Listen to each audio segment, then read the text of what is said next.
ദൈവവചനം പറയുന്നു, വാൾത്തല അനേകരെ വീഴ്ത്തിയിട്ടുണ്ട്, നാവുകൊണ്ട് വീഴ്ത്തപ്പെട്ടവർ അതിലേറെയാണ്.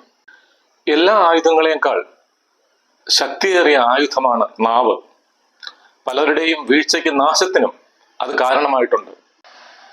വളരെ നിഷ്കളങ്കമെന്ന് തോന്നുന്ന തരത്തിൽ പോലും നാം മറ്റുള്ളവരെ പറ്റി നടത്തുന്ന പരാമർശങ്ങൾ അവരെ വേദനിപ്പിക്കുകയും നശിപ്പിക്കുകയും ചെയ്തേക്കാം. സ്വഭാവഹത്യ കൊലപാതകത്തെക്കാൾ വലിയ തിന്മയാണ്.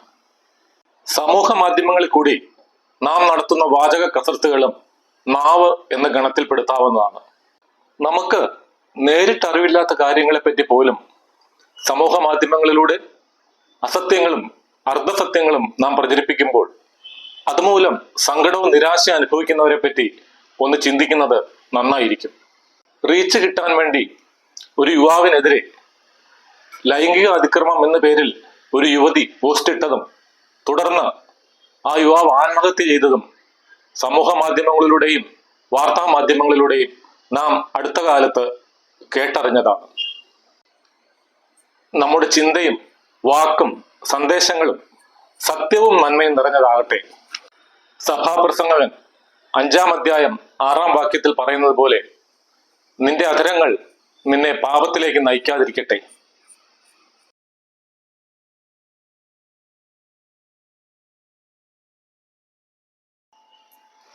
ഈശോ മിശിഹായിക്ക് സ്തുതിയായിരിക്കട്ടെ.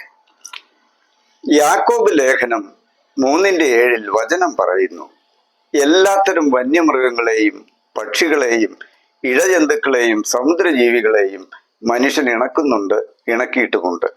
എന്നാൽ ഒരു മനുഷ്യനും നാവിനെ നിയന്ത്രിക്കാൻ സാധിക്കുകയില്ല.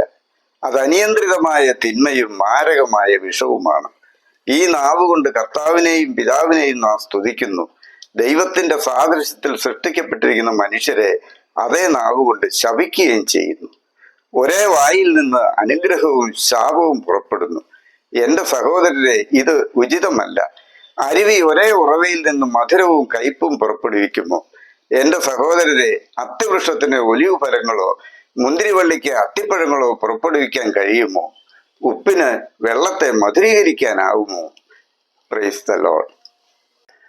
മനുഷ്യ ശരീരത്തിലെ ഏറ്റവും ചെറുതും അതിമൃദുലവും ഒരേ സമയം അനുഗ്രഹവും അതേസമയം ശാപവുമായി മാറാൻ കഴിയുന്നതും ആർക്കും ഒരു കാലത്തും ഇണക്കാൻ കഴിയാത്തതുമായ ഒരവയവമാണ് നമ്മുടെ കുഞ്ഞു നാവ്. ജീവന്റെയും മരണത്തിന്റെയും അധികാരിയായ ഈ കുഞ്ഞു നാവാണ് നമുക്ക് ഓരോരുത്തർക്കും വേണ്ടി പറുദീസായും തീ നരകവും തിരഞ്ഞെടുക്കുന്നത്.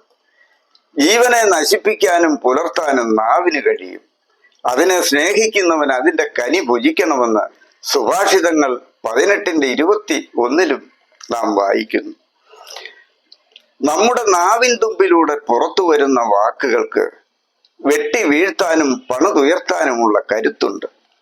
അതുകൊണ്ടാണ് കർത്താവെ, എൻ്റെ നാവിന് കടിഞ്ഞാണിടണമേ, എൻ്റെ അധര കവാടത്തിന് കാവലേർപ്പെടുത്തണമേ എന്ന് 141-ാം സങ്കീർത്തനത്തിൽ സങ്കീർത്തകനായ ദാവീദ് പ്രാർത്ഥിക്കുന്നത്.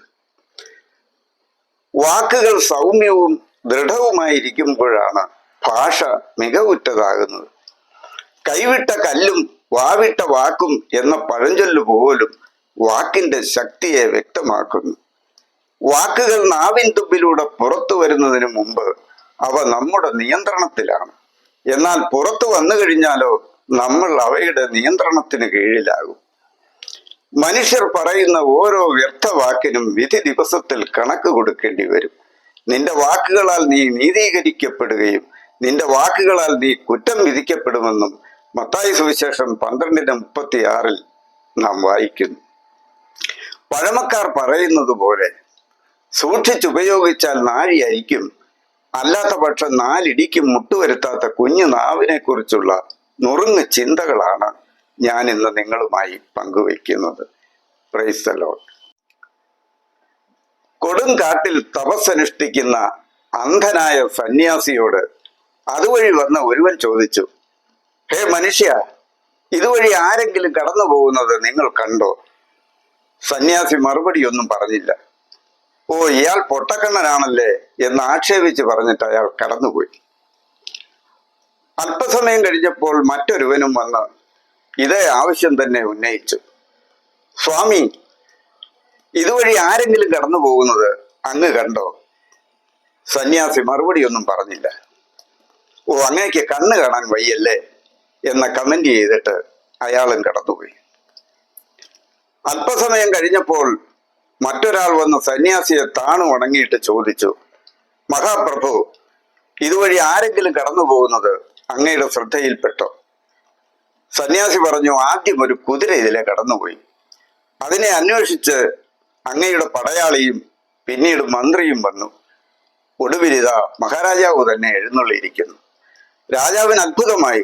രാജാവ് ചോദിച്ചു, പ്രഭു, അങ്ങ് അന്ധനായിരുന്നിട്ടും ഞങ്ങൾ മൂവരെയും ഇത്ര കൃത്യമായി തിരിച്ചറിഞ്ഞത് എങ്ങനെയാണ്?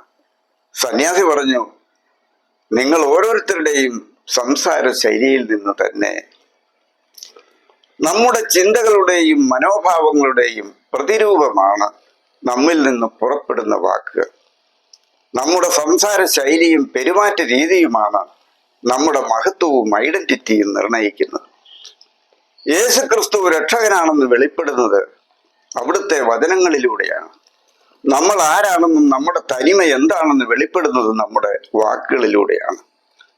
യേശുക്രിസ്തുവിനെ പിടിച്ചുകൊണ്ടുവരാൻ നിയോഗിക്കപ്പെട്ട പടയാളികൾ വെറും കൈയോടെ മടങ്ങിച്ചെന്നപ്പോൾ പ്രധാന പുരോഹിതന്മാരും ഫരിസയരും ചോദിച്ചു, നിങ്ങൾ എന്തുകൊണ്ടാണ് അവനെ കൊണ്ടുവരാതിരുന്നത്?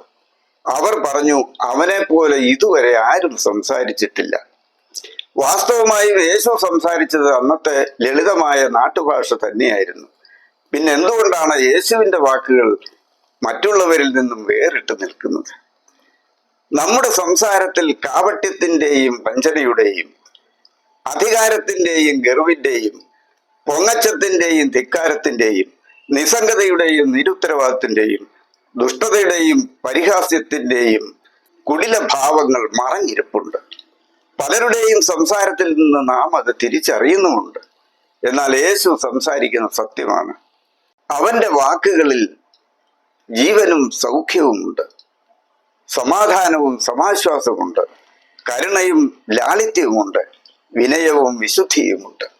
സുഭാഷിതങ്ങൾ 16:21 വചനം പറയുന്നു, ഹൃദ്യമായ വാക്ക് തേനറ പോലെയാണ്, അത് ആത്മാവിന് മധുരവും ശരീരത്തിന് ആരോഗ്യപ്രദവുമാണ്. നമ്മുടെ സംസാര ശേഷിയുടെ കേന്ദ്ര സ്ഥാനമാണ് മനുഷ്യ ശരീരത്തിലെ സപ്ത നാഡീവ്യൂഹങ്ങളെ നിയന്ത്രിക്കുന്നത്. അതുകൊണ്ടാണ് നിങ്ങൾ എന്ത് സംസാരിക്കുകയും എന്ത് ചിന്തിക്കുകയും ചെയ്യുന്നുവോ അതാണ് നിങ്ങളെന്ന് സെന്റ് അഗസ്റ്റിൻ പറഞ്ഞിരിക്കുന്നത്. എനിക്ക് 70 വയസ്സുണ്ടെങ്കിലും ഒരു 17കാരന്റെ ചുണയും ചുറുചുറുക്കുമുണ്ടെന്ന് ഒരാൾ പറയുന്നെങ്കിൽ അയാളെ കൂടുതൽ ഉന്മേഷഭരിതനാക്കാനുള്ള നിർദ്ദേശം കേന്ദ്രത്തിൽ നിന്നുണ്ടാകും. അതുപോലെ എൻ്റെ കുഞ്ഞമ്മയ്ക്ക് ക്യാൻസർ ആയിരുന്നു, അമ്മായിയും ക്യാൻസർ വന്നാണ് മരിച്ചത്, എനിക്കും അത് തന്നെ വരാനാണ് സാധ്യതയെന്ന് ആരെങ്കിലും പറഞ്ഞാൽ, പ്രിയ സഹോദര സഹോദരി, സ്വന്തം ശരീരത്തിൽ ക്യാൻസറിന്റെ വിത്തുകളെ നീ തന്നെ വിതയ്ക്കുകയാണ് ചെയ്യുന്നത്. ജീവിതത്തിന്റെ ഗതി നിർണയിക്കപ്പെടുന്നത് നിന്റെ സമീപനം പ്രസാദാത്മകമോ നിഷേധാത്മകമോ എന്നതിനെ ആശ്രയിച്ചാണ് ഇരിക്കുന്നത്. അതുകൊണ്ട് നെഗറ്റീവ് ചിന്തകളെല്ലാം ഉപേക്ഷിച്ച് പോസിറ്റീവായി മാത്രം ചിന്തിക്കുകയും സംസാരിക്കുകയും വേണം. അനുദിന ജീവിതത്തിൽ നാം എല്ലാവരും കണ്ടുമുട്ടേണ്ട 3 കാര്യങ്ങളുണ്ട്. നിന്നെ കരയിക്കുന്നത്, നിന്നെ സ്വപ്നം കാണിക്കുന്നത്, നിനക്ക് ഊർജം പകരുന്നത്. ഇടത്തോട്ടും വലത്തോട്ടും നോക്കി വിഷമതകൾ കണ്ടുപിടിച്ച് കരയുന്നവന് ജീവിതത്തിൽ നേട്ടങ്ങളൊന്നും കൊയ്യാനാവുകയില്ല. എന്നാൽ സഫലമാക്കാൻ തക്കവണ്ണം ഒരു സ്വപ്നം മനസ്സിൽ കൊണ്ടു നടക്കുന്നവന് മാത്രമേ അത് യാഥാർത്ഥ്യമാക്കാനുള്ള ഊർജവും ലഭിക്കുകയുള്ളൂ. ബ്രസീലിയൻ സാഹിത്യകാരനായ പൗലോ കൊയ്ലോയുടെ 5th മൗണ്ടൻ എന്ന പുസ്തകത്തിൽ ചിന്തയുടെ പ്രഹരശേഷിയെക്കുറിച്ച് അദ്ദേഹം ഒരു കഥ പറയുന്നുണ്ട്. അസീറിയൻ സൈന്യം ആക്രമിച്ച് തകർത്ത സീദോനിലെ സറേഫാത്ത് പട്ടണത്തിലേക്ക് ഒരു നാൾ ഏലിയ പ്രവാചകൻ കടന്നു ചെല്ലുകയാണ്. ശത്രു സൈന്യം ആക്രമിച്ച് തകർത്ത പട്ടണത്തിൽ എല്ലും തോലുമായ വൃദ്ധന്മാരെയും മുലകുടിക്കുന്ന കുഞ്ഞുങ്ങളെയും അമ്മമാരെയും മാത്രമാണ് പ്രവാചകന് കാണാൻ കഴിഞ്ഞത്. പുരുഷന്മാരെയും യുവാക്കളെയും വാളെടുത്ത് വെട്ടാൻ കെൽപ്പുള്ള ബാലന്മാരെയും എല്ലാം ശത്രു സൈന്യം കൊന്നൊടുക്കിയതിനാൽ പട്ടണത്തിന്റെ പുനരുദ്ധാരണം അസാധ്യമെന്ന് കണ്ട പ്രവാചകൻ വൃദ്ധന്മാരെ എല്ലാം വിളിച്ചു കൂട്ടി ചോദിച്ചു, ഈ പട്ടണം ഇങ്ങനെ തകർന്നു കിടന്നാൽ മതിയോ? ഇത് പുതുക്കി പണിയണ്ടേ? വൃദ്ധന്മാർ പറഞ്ഞു, ഞങ്ങളെ കൊണ്ട് എന്ത് ചെയ്യാൻ കഴിയും? ഈ പിള്ളേരൊക്കെ വളർന്നു വലുതാകുമ്പം അവരുടെ യുക്തം പോലെ പണിയട്ടെ. അപ്പോൾ അലസന്മാരായ വൃദ്ധന്മാരോട് ഏലിയ പറഞ്ഞു, ശരി, നിങ്ങൾ ആരും പണിയണ്ട. എന്നാൽ പട്ടണം പണിയെപ്പറ്റി മാത്രം നിരന്തരം ചിന്തിക്കുകയും പുതുക്കിപ്പണിത മനോഹര നഗരത്തെ ഭാവനയിൽ കാണുകയും ചെയ്തുകൂടെ? ചിന്തയുടെ വ്യാപനശേഷി അനുഭവിച്ചറിഞ്ഞിട്ടില്ലാത്ത വൃദ്ധന്മാർ തങ്ങൾക്ക് ഛേദമില്ലാത്ത കാര്യമാണല്ലോ എന്ന് കരുതി അപ്രകാരം ചെയ്യാമെന്ന് സമ്മതിച്ച് പ്രവാചകനെ യാത്രയാക്കി. പക്ഷേ പട്ടണം പണിയെക്കുറിച്ച് മാത്രം നിരന്തരം ചിന്തിച്ച വൃദ്ധന്മാരെല്ലാം ക്രമേണ ഗ്ലൂക്കോസും ബി കോംപ്ലക്സും കഴിച്ചാൽ എന്ന പോലെ ഉന്മേഷഭരിതരായി. അവരുടെ വരണ്ടുണങ്ങിയ അസ്ഥികളെല്ലാം മജ്ജയും മേധസ്സും നിറഞ്ഞ് നിലപ്പെട്ടതായും സിരകളിൽ ചുടുതിണമൊഴുകുന്ന പ്രസരിപ്പും അവർക്ക് അനുഭവേദ്യമായി. ഉത്സാഹഭരിതരായിത്തീർന്ന വൃദ്ധന്മാർ പരസ്പരം പറഞ്ഞു, ഈ പിള്ളേരുടെ മുലകുടി മാറിയിട്ട് പട്ടണം പണി നടക്കുമെന്ന് തോന്നുന്നില്ല. വരൂ, നമുക്ക് പണി തുടങ്ങാം. ഏലിയായുടെ ചെറിയൊരു ചിന്തയിൽ നിന്നും പ്രചോദിതരായ വൃദ്ധന്മാർ അതിമനോഹരമായി തങ്ങളുടെ പട്ടണം പുനർനിർമ്മിച്ചെന്നാണ് ഗ്രന്ഥകാരൻ അവകാശപ്പെടുന്നു. ചിന്തയാണ് എല്ലാ പ്രവൃത്തിയുടെയും ആരംഭം. എല്ലാ ഉദ്യമവും ആലോചന തുടർച്ചയാണെന്ന് പ്രഭാഷകന്റെ പുസ്തകം 37:16 നാം വായിക്കുന്നു. നിരാശയുടെയും നിസ്സംഗതയുടെയും തുരുത്തിൽ നിന്ന് പ്രത്യാശയുടെ തീരങ്ങളിലേക്ക് ഒരുവനെ ആനയിക്കുന്ന അവന്റെ സ്വപ്ന ചിന്തകളാണ്. അതിന് കഴിഞ്ഞുപോയ ഇന്നലകളെ നോക്കി നെടുവീർപ്പിടാതെ ഭാവിയിലേക്ക് നോക്കി പുഞ്ചിരിക്കണം. ജീവിതത്തെക്കുറിച്ചൊരു സ്വപ്നവും ഭാവിയെക്കുറിച്ച് പ്രത്യാശയുമുള്ളവരുടെ മുമ്പിൽ അതിവിശാലമായ ഒരു ലോകമുണ്ട്. അതിനാൽ നിരാശ നിറഞ്ഞ ഇന്നലകളോട് ഗുഡ് ബൈ പറഞ്ഞുകൊണ്ട് എന്നെ ശക്തനാക്കുന്നവനിലൂടെ എനിക്ക് എല്ലാം ചെയ്യാൻ സാധിക്കുമെന്ന പൗലോസ്ലീഹായുടെ ഭാവാത്മക ചിന്തയോടെ നമുക്ക് ആമേൻ പറയാം. വാക്കുകൾ കൊണ്ട് മധുരിതമാകട്ടെ നിങ്ങളുടെ ഓരോ സുദിനവും. എന്തെന്നാൽ സംസാരത്തിൽ തെറ്റുവരുത്താത്ത ഏവനും പൂർണ്ണനാണ്. തന്റെ ശരീരത്തെ മുഴുവൻ നിയന്ത്രിക്കാൻ അവന് കഴിയുമെന്ന് യാക്കോബ് ലേഖനം 3:2 വചനം പറയുന്നു. ആമേൻ.